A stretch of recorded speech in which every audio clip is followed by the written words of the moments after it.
Good morning, guys. Lillian with Lily Ray's collection. Today I'm going to be painting something in my Arteza sketchbook, and I've already sketched it out. I put this tape because it was all I had, which is I guess they call it carpenter's tape, and I did it against my skin to kind of bring the tack down. But as you can see, it lifted the paper a little bit. So I'm not gonna worry about it. I'm gonna leave it as it is. And then I also added some of this stuff. This is masking liquid. And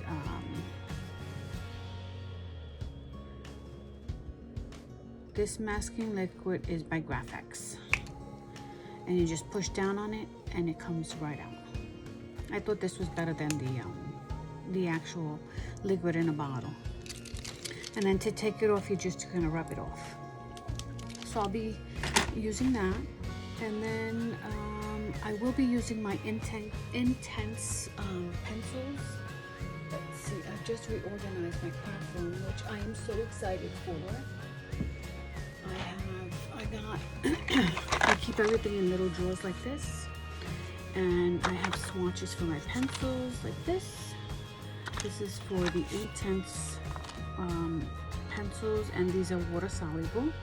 And I noticed that they're supposed to dry and not move after it dries, but I find that it does move a little bit.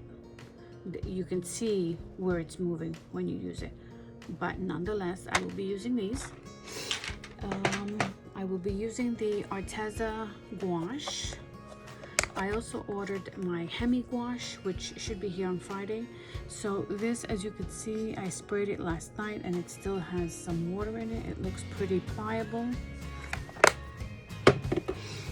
And these little containers I got at the dollar store a while back. I've had this gouache for maybe 2 years.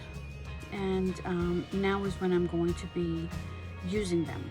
I've used it on a couple of portraits, but I'm going to be in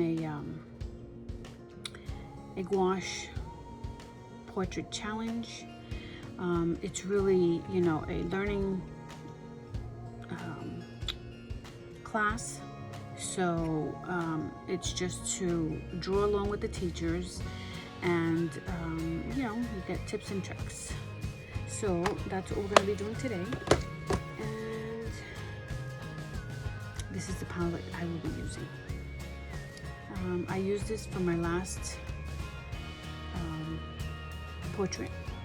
So I don't usually clean this off. I just leave it as is, and reconstitute it by just spraying some water. And then I'm going to be using the same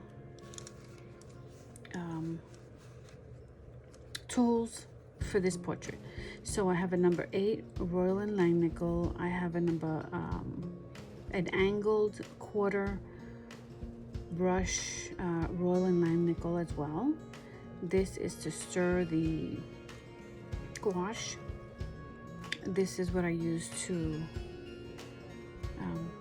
draw my portrait, which is Graph Gear 1000 number 3. And then this one is a Silver Silk 88 flat shader, and that's what I do use to do my details. This is a really good brush. I have my water on this side, and so I'm going to be putting you on time lapse because it does take a while. It's not an hour. It takes a little more than an hour. So, you know, I do take my time with it, and I enjoy the process. So here we go. I'll see you at the end. Thank you for joining me today. As usual, hit the thumbs up if you like, share this video, and that will help my ratings on my channel. All right, I'll see you at the end.